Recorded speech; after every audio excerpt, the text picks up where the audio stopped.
નમસ્કાર મિત્રો, આશા કરું છું તમે બધા બરાબર છો। મારું નામ છે મોહન ગઢવી। ગુજરાતી દુનિયા યુટ્યુબ ચેનલમાં ફરી એકવાર આપ સૌ મિત્રોનો હાર્દિક સ્વાગત કરું છું।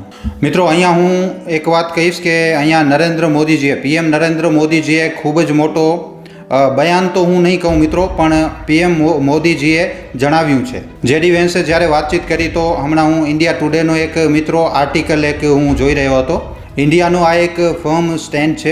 પીએમ મોદીએ જેડી વેનથી કથિત રૂપથી કહ્યું મિત્રો કે જો હવે જો વાત થશે તો ખાલી અને ખાલી પીઓકે ઉપર વાત થશે। તો મિત્રો, આ વિષયમાં આપણે ખૂબ જ વિસ્તારથી વાત કરીશું। આના બધા પાસાઓને આપણે જોવાની કોશિશ કરીશું। સીઝ ફાયર થઈ ગયું છે મિત્રો, શાંતિ છે, ખૂબ જ સારી વસ્તુ છે, શાંતિ છે। હવે આપણે પાકિસ્તાનને આપણે અશાંત કરશું મિત્રો। હમણાં શાંતિ છે, પણ હવે આવનારા સમય દરમિયાન ફરી એકવાર પાકિસ્તાન કેવી રીતે અશાંત થશે આ વસ્તુ તમે જોજો મિત્રો। બીજી વાત મિત્રો, સીઝ ફાયર થઈ ગયું છે, પણ તમે લોકો ખબર નહીં યાર શું કામ તમે લોકો સીઝ ફાયર કરીને બેઠા છો। અમારા ઉપર જરાક તમારા પ્રેમનો હમલો કરી નાખો ભાઈ। ચેનલને સબસ્ક્રાઇબ કરી નાખો, ખાલી 1 સેકન્ડ લાગશે મિત્રો। તમારા સબસ્ક્રાઇબના લીધે અમે ખૂબ જ વધારે મોટિવેટેડ રહીએ છીએ, અને તમારા મિત્રો તમારા ભરપૂર પ્રેમના લીધે જ અમે અહીંયા છીએ। તો ચેનલને યાર પ્લીઝ સબસ્ક્રાઇબ કરી નાખો। તો મિત્રો, ડોનાલ્ડ ટ્રમ્પે કહ્યું, ડોનાલ્ડ ટ્રમ્પને જુઓ અહીંયા, ડોનાલ્ડ ટ્રમ્પને શું જોઈએ મિત્રો? ડોનાલ્ડ ટ્રમ્પને કોઈ પણ કિંમત ઉપર નોબેલ પુરસ્કાર જોઈએ છે, નોબેલ શાંતિ પુરસ્કાર જોઈએ છે એને। એ પછી એને ગમે એ કરવું પડે, બરોબર છે। અને ડોનાલ્ડ ટ્રમ્પનો જે પહેલો ટર્મ હતો 2016થી 2020 દરમિયાન મિત્રો, આમાં પણ આ કાશ્મીરના મુદ્દાનો રાગ આલાપી ચૂક્યા હતા પહેલે પણ। એ કહી રહ્યો હતો કે અમે કાશ્મીરનો મુદ્દો જે છે આને અમે સોલ્વ કરી નાખશું। જો અહીંયા પહેલી વાત તો એ છે મિત્રો કે કાશ્મીરનો જે મુદ્દો છે એ કાશ્મીરનો મુદ્દો ક્યારે ઇન્ટરનેશનલ રહ્યો જ નથી। કાશ્મીર આપણો જ છે, કાશ્મીર પહેલાંથી જ આપણો છે, ભારતનો જ છે કાશ્મીર। 1947નો ઇતિહાસ તો ખૂબ જ મિત્રો નવો ઇતિહાસ છે। તમે 2000 વર્ષ પહેલાંનો ઇતિહાસ તપાસી લો, તમને ખબર પડી જશે કાશ્મીર તો ભારતનો જ છે। તમે જોઈ લો ક્યાં ક્યાં છે કાશ્મીર। તો કાશ્મીર ઐતિહાસિક રૂપથી આપણું જ છે, પાકિસ્તાન પણ આપણું જ છે, ભલે એ અલગ થઈ ગયો અને હવે કબજો કરીને બેઠો છે એક નવો દેશ બનાવીને, પાકિસ્તાન પણ આપણું જ છે। તો અહીંયા વાત એ છે મિત્રો કે આપણે આપણી જ વસ્તુ માટે શું કામ આપણે મીડિયેશનમાં બેસીએ? આપણે આપણી જ વસ્તુ માટે શું કામ આપણે કોમ્પ્રોમાઇઝ કરીએ ભાઈ? પણ ડોનાલ્ડ ટ્રમ્પને આ વાત લાગે છે। તો કાલે ડોનાલ્ડ ટ્રમ્પે કહ્યું, અચ્છા એક વસ્તુ મિત્રો, એક આ લાઈન ઉપર ખૂબ જ વધારે ચર્ચા થાય છે। હું વિડીયો પણ બનાવી ચૂક્યો છું, આજ બપોરનો વિડીયો તમે જોઈ લેજો। શું પાકિસ્તાન ન્યુક્લિયર વોર કરી શકે છે કે આ વિષયમાં મેં ખૂબ જ ડિટેલમાં સમજાવ્યું છે મિત્રો। આજ બપોરનો વિડીયો તમે જોઈ લેજો। શું આજે પાછલા એક અઠવાડિયામાં ચાલ્યું છે, પાકિસ્તાનમાંથી ડ્રોન આવ્યા છે, ભારતે હુમલા કર્યા છે, તો શું આ દરમિયાન પાકિસ્તાન ભારત ઉપર ન્યુક્લિયર અટેક કરવાનો હતો? આ વિષયમાં ખૂબ જ સારી રીતે ડિટેલમાં મિત્રો મેં સમજાવ્યું છે। આજ બપોરે 12:30 વાગે મેં વિડીયો અપલોડ કરેલો છે, એ વિડીયો તમે જોઈ લેજો મિત્રો। તો આ ડોનાલ્ડ ટ્રમ્પ મિત્રો આણે ખૂબ જ વધારે તારીફ કરી કે અમે ખૂબ જ વધારે ખુશ છીએ કે ભારત અને પાકિસ્તાન સીઝ ફાયર કરી રહ્યા છે। આનાથી ઘણા બધા લોકો મરી શકતા હતા, સારું કર્યું કે રોકી દીધું। આનાથી ખૂબ જ વધારે નુકસાન બંને દેશોને થઈ શકતો હતો। તો આવો બધો લેક્ચર ડોનાલ્ડ ટ્રમ્પે આપ્યો। ભારતે અહીંયા ક્યાંય પણ યુએસએનું નામ નથી લીધો। શહેબાઝ શરીફ હવે એની તો આપણને ખબર છે, એ બજારમાં ઊભેલા છે, ભાઈ લઈ લો પાકિસ્તાન, જેને લેવો હોય પાકિસ્તાન લઈ લો, અમને ખાલી પૈસા આપી દો। એટલા માટે ઘણા બધા દેશો પાકિસ્તાનનો સપોર્ટ પણ કરી રહ્યા છે, ઘણા બધા નથી કરી રહ્યા, અમુક દેશો સપોર્ટ કરી રહ્યા છે। તો હવે અહીંયા ભારતે એકદમ સાફ વાત કરી નાખી છે। પીએમ નરેન્દ્ર મોદીજીનું એમ કહેવું છે કે ભાઈ અમે ખાલી અને ખાલી હવે વાત કરશું પીઓકે ઉપર, બરોબર છે। કારણ કે અહીંયા ડોનાલ્ડ ટ્રમ્પે એક વાત કરી હતી કે ન્યુટ્રલ વેન્યુ ઉપર વાત થશે। ભારતે હજી સુધી આને કન્ફર્મ નથી કર્યું કે ન્યુટ્રલ વેન્યુ ઉપર વાત થશે। હવે તો પાકિસ્તાનની થોડી બચેલી કુચેલી જે રિયાસત હતી એ પણ ગઈ। ભારતે બધું ખતમ કર્યું, ઇન્ડસ્ટ્રીને તો એકદમ બંધ કરી નાખ્યું। હવે આ ખુલવાની નથી પાકિસ્તાન માટે। ઇન્ડસ વોટર ટ્રીટી જે સાઇન હતી બંને દેશોની વચ્ચે, એ હજી પણ બંધ છે અને ભારત આને ખોલવાનું નથી। ભારત આના ઉપર હજી પણ મોટો સ્ટેન્ડ લેશે। તો અહીંયા મિત્રો જુઓ, 2014થી પહેલાં શું હતો? આ જે કાશ્મીરનો મુદ્દો હતો 2014થી પહેલાં મિત્રો, આ મુદ્દો ખાલી પડ્યો હતો, બસ આનાથી આગળ કાંઈ નહીં। આ મુદ્દો હતો, પડ્યો હતો। પણ કારણ કે 2014 પછી, કારણ કે બીજેપીના મેન્યુફેસ્ટોમાં આ વાત હતી, પીઓકે બીજેપીના મેન્યુફેસ્ટોનો એક હિસ્સો હતો। બીજેપીના મેન્યુફેસ્ટોમાં કાશ્મીર અને પીઓકે હતો, તો બીજેપીએ આ વસ્તુને જોઈ છે। હવે આમાં શું થયું કે 2019માં ધારા 370 હટાવી નાખી।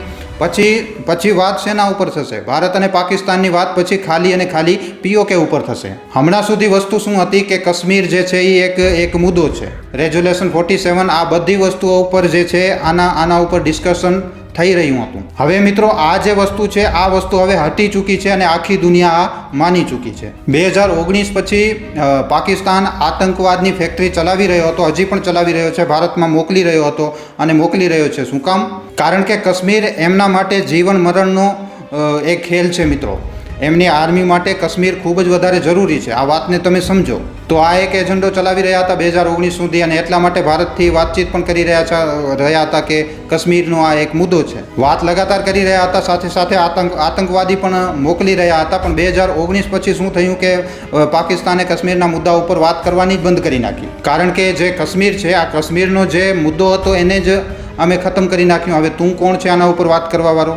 અને આના પછી હવે ભારતે મિત્રો કહ્યું છે, હવે પાકિસ્તાનને ખબર છે કે પાકિસ્તાનને જો એ લોકો જો વાત કરશે તો એમને ખબર છે કે કાશ્મીરનો મુદ્દો તો એમણે છોડી દીધું. હવે જે ભારતનું જે કહેવું છે, ભારત કહી રહ્યો છે કે અમે ખાલી અને ખાલી POK ઉપર વાત કરીશું અને બિલકુલ બરોબર વાત છે.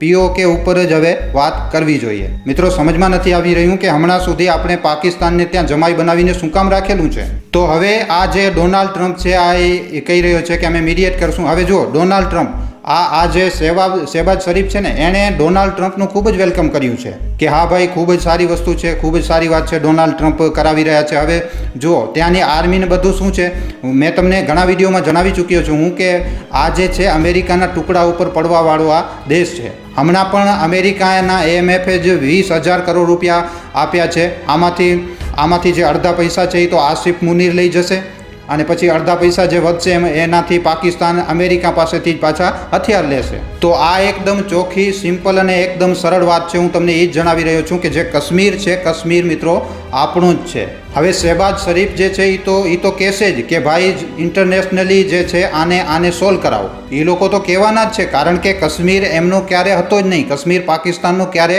હતો જ નહીં. તો એ લોકો તો કહેશે જ કે ભાઈ આને સોલ્વ કરાવો કારણ કે એ પોતે તો આને સોલ્વ કરી નથી શકતા. પણ હવે મિત્રો ભારતે પોતાનું સ્ટેન્ડ રાખી દીધું છે. ભારતે એકદમ સાફ શબ્દોમાં કહી દીધું છે કે અમને પાકિસ્તાન ઓક્યુપાઈડ કાશ્મીર જોઈએ, મતલબ કે POK અમને પાછો જોઈએ. અને હવે જે ભારત દેશ છે એ બસ ખાલી અને ખાલી બસ POK ઉપર જ વાત કરશે. તો હવે આપણી આ એકદમ ક્લિયર વાત છે POKને લઈને કે પાકિસ્તાનને લઈને કે તમે અમને POK આપો. આના સિવાય આ વિષયમાં બીજી કોઈ પણ વાત અમારા બાજુથી નહીં થાય. ઘણા વર્ષોથી, પાછલા 3-4 વર્ષોથી લગાતાર POKની વાત થઈ રહી છે. POKમાં તમે જોશો તો લગાતાર ત્યાં પ્રોટેસ્ટ પણ થઈ રહ્યા છે POKમાં. અને POKમાં મિત્રો POKમાં તમે જોજો 1-2 વર્ષોમાં તમે જોજો તમને કાંઈક ને કાંઈક POKમાં મોટું જોવા મળશે. સાથે જ સાથે જો તમે આતંકવાદીઓને આ ભારતમાં નથી મોકલતા કારણ કે POKમાં મુઝફ્ફરાબાદમાં આ ભારતે જે 9 લોકેશનો ઉપર હુમલો કર્યો એમાંથી અડધી તો POKમાં છે.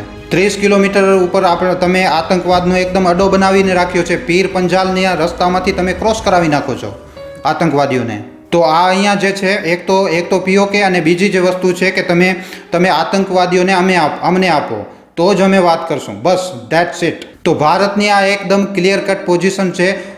બીજા કોઈ પણ ટોપિક ઉપર, બીજી કોઈ પણ વાત ઉપર ભારતનો ટાઈમ વેસ્ટ તમે લોકો ન કરતા. તમારી સાથે બીજી કોઈ પણ વસ્તુ ઉપર હવે ભારત મીડિયેટ નથી કરવાનો. તો ભારતનો મિત્રો આ એકદમ સીધો સ્ટેન્ડ છે અને જુઓ અમેરિકાને પણ ભારતની આ વાત માનવી પડી છે. તો જેમ કે આપણે જણાવ્યું પહેલાં કે શહેબાઝ શરીફે આ ડોનાલ્ડ ટ્રમ્પને વેલકમ કર્યું છે. હવે ડોનાલ્ડ ટ્રમ્પે જો જે વસ્તુઓ કહી છે એ બધી વસ્તુઓ કહી છે ડોનાલ્ડ ટ્રમ્પને હમણાં મૂકી દો. આ વસ્તુના આના કહેવાના માયને શું છે, આના માયને શું છે આ વસ્તુ તમને સમજવાની જરૂર છે. અહીંયા હું તમને 3 પોઈન્ટ સમજાવું છું. સૌથી પહેલાં તો ભારતે જે POK ઉપર જે પોઝિશન લીધી છે તો ભારતનું જે છે હમણાં આ વખતે ભારતનું આ એક ખૂબ જ વધારે એગ્રેસિવ સ્ટેન્ડ છે. ભારતે એક રીતે એકદમ સાફ કરી નાખ્યું છે આખી દુનિયાને કે હવે ટેરરના મામલામાં, આતંકવાદના મામલામાં અમે હવે કોઈ પણ પ્રકારનો સહન નથી કરવાના, કોઈ પણ કોમ્પ્રોમાઇઝ અમે આ વિષયમાં નથી કરવાના. તો ભારતે એકદમ સબૂત આપીને કહ્યું છે મિત્રો, એકદમ એવિડન્સ દેખાડ્યા છે કે જો આ રહ્યા સબૂત, આ આખા ઘટના પાછળ આ પાકિસ્તાન છે, આના સબૂત છે અને હવે અમે આના ઉપર કોઈ પણ પ્રકારે કોઈ પણ કોમ્પ્રોમાઇઝ નથી કરવાના. બીજી જે વસ્તુ છે કે મીડિયેશન, જે આટલો થોડોક જે સ્કોપ હતો ને એને એકદમ ખતમ કરી નાખ્યું છે. યુનાઇટેડ નેશનની 80ની 83, અમેરિકાની 80ની 83, અમને પીઓકે જોઈએ. તમે જ્યારે IMFથી પૈસા અપાવી રહ્યા છો પાકિસ્તાનને, તમે લોકો અમારી વાત નથી માની રહ્યા, તો અમે તમારી વાત શું કામ માનીએ? તો જે મીડિયેશનની જે વાતો થાય છે ને મિત્રો, એને પણ ભારતે પૂરી રીતે ખારીજ કરી નાખ્યું છે. તો એકદમ ભારતે સાફ કહી દીધું છે કે જો પાકિસ્તાનને ભારત સાથે વાત કરવી છે, ભારત સાથે ટેબલ ઉપર બેસવું છે પાકિસ્તાનને, તો સૌથી પહેલાં તો એ પીઓકે ઉપર વાત કરે, અમારો પીઓકે અમને આપે, પછી આ આતંકવાદીઓને અમને આપે. અને મિત્રો ત્રીજો પોઈન્ટ જે ખૂબ જ વધારે ઇમ્પોર્ટન્ટ પોઈન્ટ છે, જુઓ આ વખતે ભારત પાછળ નથી હટ્યો, બિલકુલ પણ ભારત પાછળ નથી હટ્યો.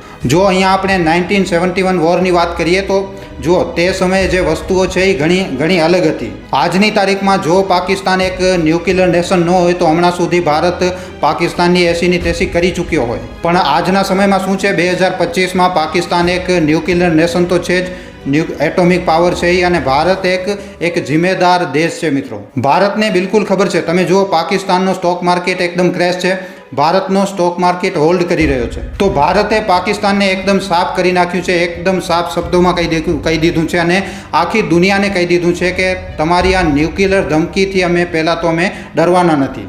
આજના બપોરના વિડીયોમાં મિત્રો આપણે ખૂબ જ વિસ્તારથી ચર્ચા કરી છે, જેવી રીતે ભારતે અટેક કર્યું, બાજુમાં પાકિસ્તાનની કેવી રીતે હવા નીકળી ગઈ હતી, એમના ન્યુક્લિયર સેન્ટરની બાજુમાં ભારતે હુમલો કર્યો હતો.